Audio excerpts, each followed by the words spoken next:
Hey everyone, Brian here with DIY Outdoor Life. It's good to be back, and if you saw the thumbnail or read the video title, it's true.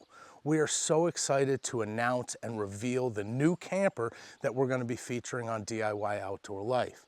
Now for today, I wanted to first and foremost sign on and let you know before we release the floodgates of this new content that we didn't get rid of the Bushwhacker. We didn't want anyone to see a new camper on the channel if you're a Bushwhacker purist and think that we cut and run. We are gonna be a 2-camper household for a while. So we're going to a few of the rallies. We have a lot of road trips planned. There's gonna be a lot of Bushwhacker content still featured on DIY Outdoor Life. But obviously, we're excited to start back over at square one. I have the walkthroughs, the reviews, new equipment, and gear that we had to get to outfit the new camper. I have to build out a battery bank with solar panels, charge controllers, power station integration. There's going to be a lot of new instructionals that we'll be able to feature on the channel. And most of that content should be applicable no matter what kind of camper you have. Those skills are usually transferable from one camper to the next. So I hope you guys are excited about that content as well. Now, before we sign off today, getting a new camper made me think about a few things and some topics that I've actually never discussed before on the channel. So before we get into all the new camper content, I figured I'd do a little bit of a vlog today and discuss why we have a camper, what our experience has been like. I have a lot of questions for you guys that I hope you'll contribute in the comment section, and really talk about how we ended up here, because sometimes the whys are just as important as the hows, and I hope maybe a few people might find this interesting. So if nothing else, this video gives me a good excuse to just take a walk in the woods and bust out the old selfie stick. But what got this topic started for today was actually a conversation I was having with a friend. They were surprised that I'd actually never discussed how all of this got started before, even before the channel, just becoming such a tiny camper enthusiast. Now, I'm guilty of thinking that people only want to tune in to see gear reviews and modifications and, take tours of cool new campers. But the truth is, one of the things that I've enjoyed the most is the interaction with folks that leave comments or send emails, sharing their experience, sharing your guys' experience. I've learned so much from that. So I figured I'd throw this video together, and maybe it will spawn some of you to take the time to leave a comment and share how you got started with your journey, whether you own a camper or not. Believe it or not, a lot of folks who watch the channel don't even have a camper. They're just into watching these videos about trying to get outdoors. So for me, it started about 4 years ago. Lucia was moving from the left coast to the east coast. She was coming over from California. We were moving in together. We got Ripple, which obviously was a pretty awesome addition. And both of us were outdoor enthusiasts.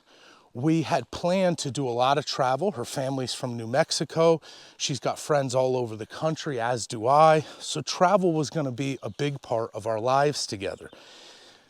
No sooner did we move in, and I think a lot of you can relate to this, but the news stories of a spreading virus, it was changing day by day. And the advice that we were all being given was to stay home and save lives. Now, obviously,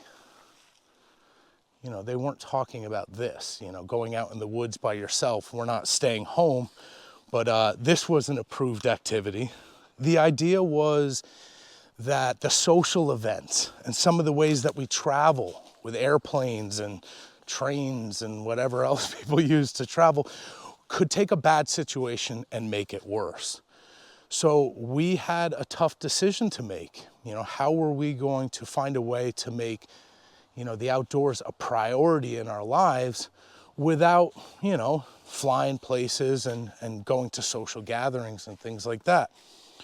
That's when the teardrop kind of popped into my head.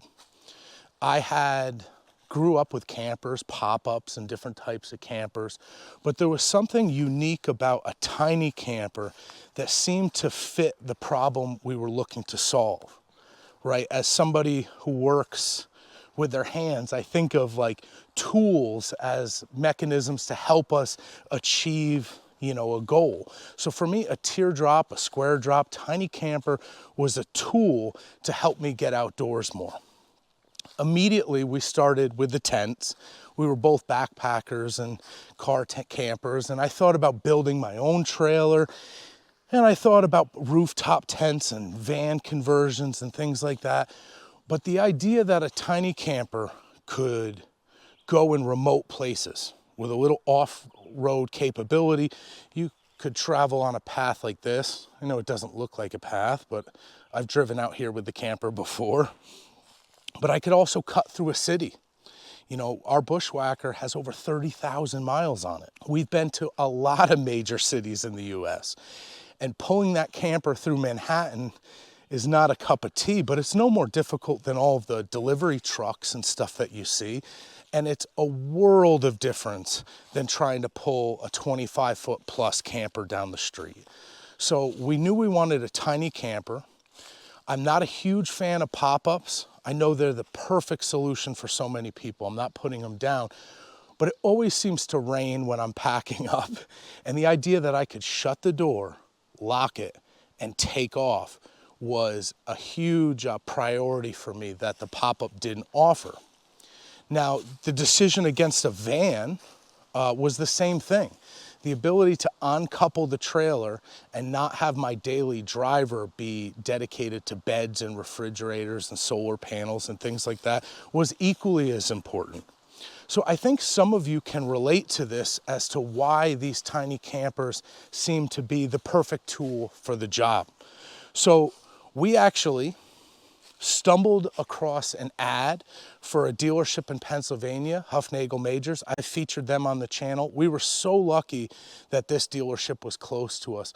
We were early enough in the early stages of the pandemic that we got our trailer brand new for $9,200, $9,300.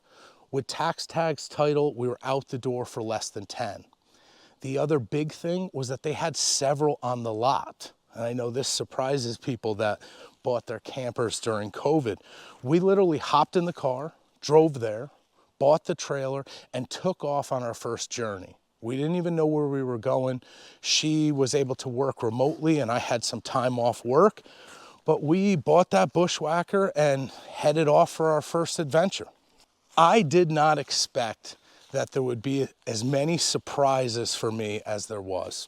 You know, I do a lot of DC electrical work. Some of you know that. I know that I could handle the battery and the solar. I brought some of that stuff with me, the power stations on my first trip. I have enough experience with plumbing and building that I thought maintaining a camper would be, a walk in the park. I think folks can relate to this as well, that buying a camper kind of thrusts you into this. You have to be pretty handy. Of course, we can pay people to help us out, and I do that as well. But the idea that you have to keep up on sealant, and there's wheel bearings to pack, and you have to understand what type of tires and how to balance the trailer appropriately. And in my case, I bought a brand new trailer that was leaking on the first night. I had water coming through the rooftop vent. You open up the galley and water is pouring inside. I was definitely surprised with the amount of things, and some of this was related to a Bushwhacker, but the amount of things that we had to know and the skills that we had to have to get the most out of this investment. So I've discussed this before on the channel. I definitely got a bit of a lemon.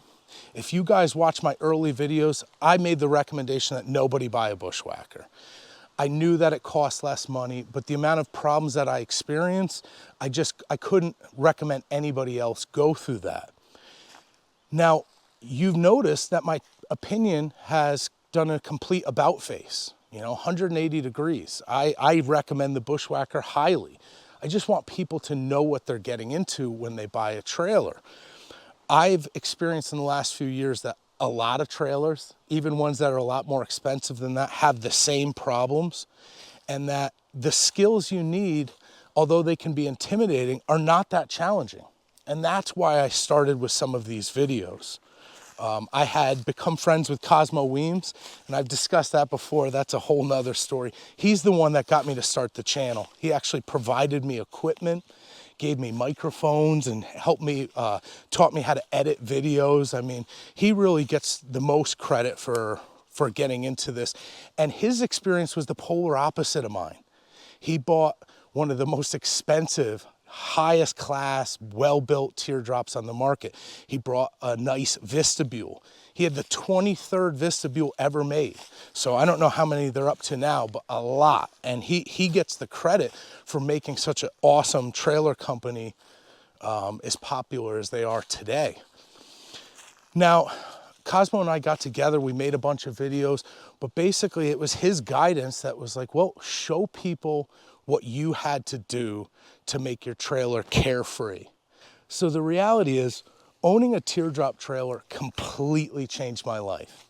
It sounds dramatic or hyperbolic to say that, but what started off as kind of a COVID mobile and trying to be able to travel with a dog to visit family and not have to deal with hotels, Airbnbs, or plane travel, turned into this tool that sits out there in your driveway that's always asking you to go out. You know, it feels like it's always inviting me to spend an extra night outdoors. So as much travel as we've done, we actually camp close to home a lot. Sometimes I commute from the campsite when I have to work in person. You get up at, 6 a.m., have a cup of coffee and breakfast. I drive into work. I'm home in the early afternoon. I can eat dinner around the campsite, spend the night, looking at the stars or a campfire, and drive to work the next day. We've really gone from, the weekend warriors to somebody that this tool is a huge part of our lives. So that's what we're trying to share with people. The reason I put this long-winded video together today that maybe no one will watch was to see how you guys got started. If it's been such a dramatic change for you, or if it's just another thing like a set of skis that you gotta, you get out and enjoy yourself a few times a year. There's nothing wrong with either of them. But as we turn the page into this new chapter of having two campers, that's what it's about. Differentiating from the first trailer enough that we'll be able to even do more. Focusing on gear that will allow us to have internet in remote places so that Lucia can work her 9 to 5, and on the days that I'm working remote, we'll have that connectivity.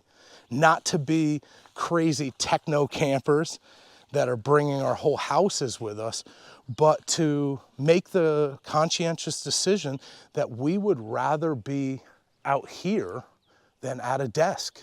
So this, the Teardrop Camper, is a tool that makes that possible. So thank you guys so much for coming along with us on the journey. Never feel shy to make recommendations on an instructional that you would like to see, or certain places you'd like us to travel. We are, moving into the rest of this year more eager than ever to spend the majority of our time outdoors and to encourage people to do the same. So thank you guys so much. We will see you soon with this new trailer.